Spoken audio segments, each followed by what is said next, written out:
Hi everybody, TJ Mack Vintage Cars and Nostalgia here. You know, what keeps me coming back to collecting isn't just the chase or the checklist. It's the feeling these cards give me. Every so often, one comes along that pulls you in, not because it's rare or expensive, because it stirs something familiar, a memory, a moment, maybe even a reminder of why we fell in love with sports in the first place. These pieces of cardboard, they have a quiet way of carrying time.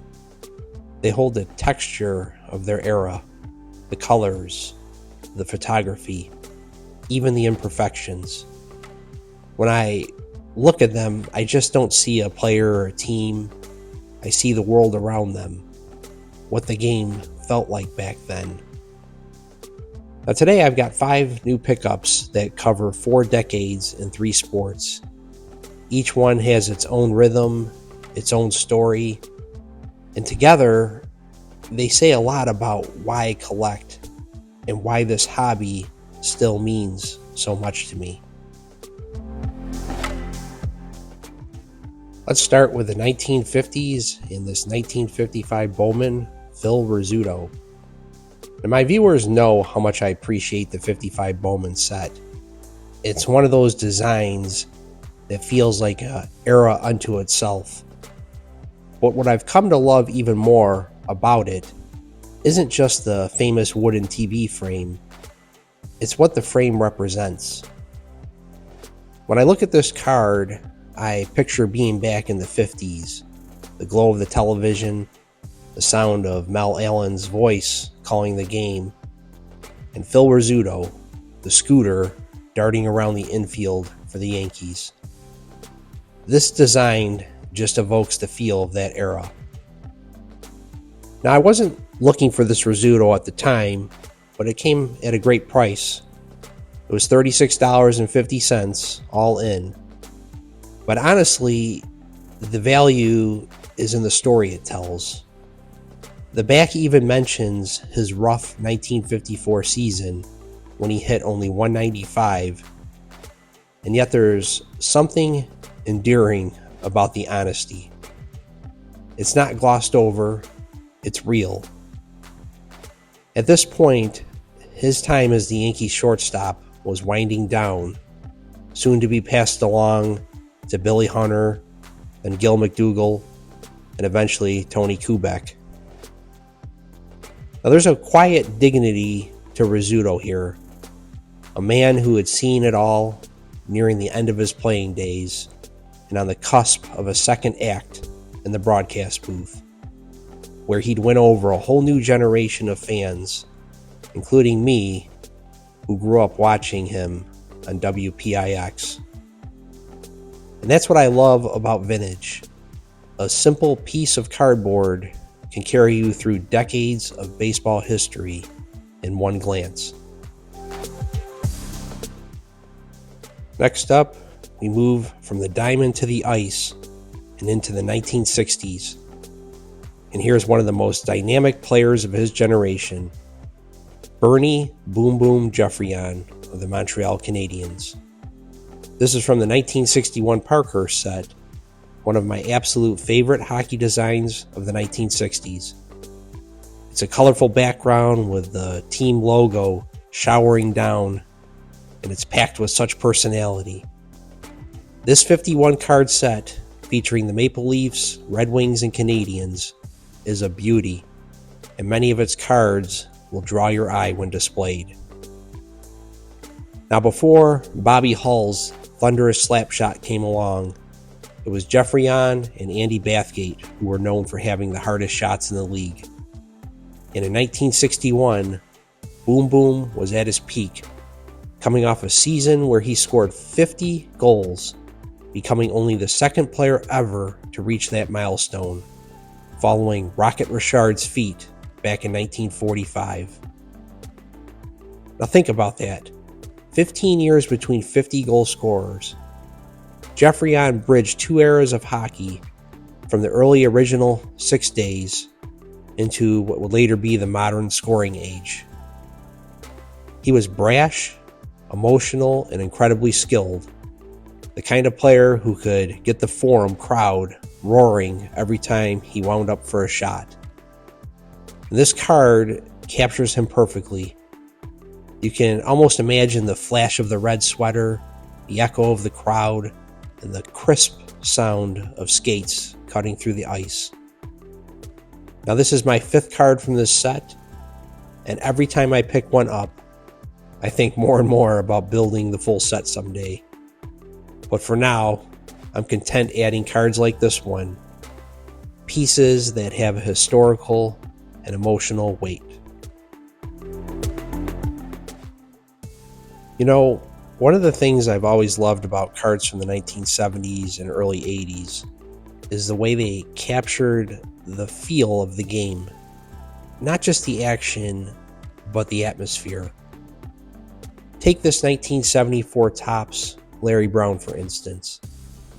It's not a posed shot or a mid-play action photo. It's a quiet, human moment. Larry's on the sideline with his eyes turned to the camera as he takes a drink of water. He's got this big jacket draped over his shoulders like it's one of those crisp fall or early winter afternoons in our nation's capital. You can almost imagine the steam of his breath mixing with the crowd noise in the background. There's a certain honesty to it. No filters, no polish, just a glimpse into what the game really looked like and felt like back then. And then if you fast forward to 1982 and this Joe Theismann card, another sideline shot, another slice of football history. Joe is wearing that distinctive single bar face mask, the kind you'd expect to see on a kicker or a punter. In fact, he was the last non-kicker to wear it before it was banned. It's such a unique look that takes me back to those days of being a Cowboys fan and rooting against the hated Redskins. Theismann wore the face mask because he preferred the wider field of vision it gave him. Plus, he said in an interview that Billy Kilmer and Sonny Jurgensen both wore the single bars. Now, what would it look like, he said, if I wore a double bar? So there was also peer pressure involved as to why I wore the single bar mask. You see, there's a beautiful kind of nostalgia in these images. They remind me of a time before digital perfection, when cards felt like time capsules of real moments. You can feel the chill of the sidelines, hear the crunch of the turf, and sense the humanity behind the face masks. These weren't just players, they were personalities, frozen in moments that tell stories all of their own. And finally, let's close it out with a card I've been trying to add for a little while now. This 1983 Topps Tim Raines. I absolutely love this card because it shows Raines in his natural habitat. Leading off from the base, his gloves in hand. Look at those wristbands. He's got his eyes locked on the pitcher, ready to take off. That's where he did his damage. And this one's going to be displayed with my 1982 Topps Rickey Henderson and 1985 Topps traded Vince Coleman. 3 players who defined the golden age of the stolen base. Now here's the best part. Each of these cards comes from the year they set their career highs in stolen bases, and all of them are shown on the base paths. You got Rickey's 130 steals in 82, a record that might never be touched.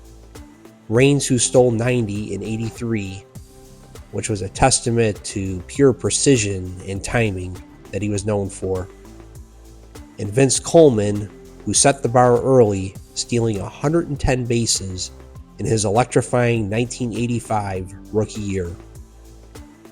Now together, these cards don't just show base stealers. They represent an era. The 1980s were the perfect storm for speed, big ballparks, turf fields, and athletes who could change a game the second they got on base. And I can already picture how these three will look displayed together.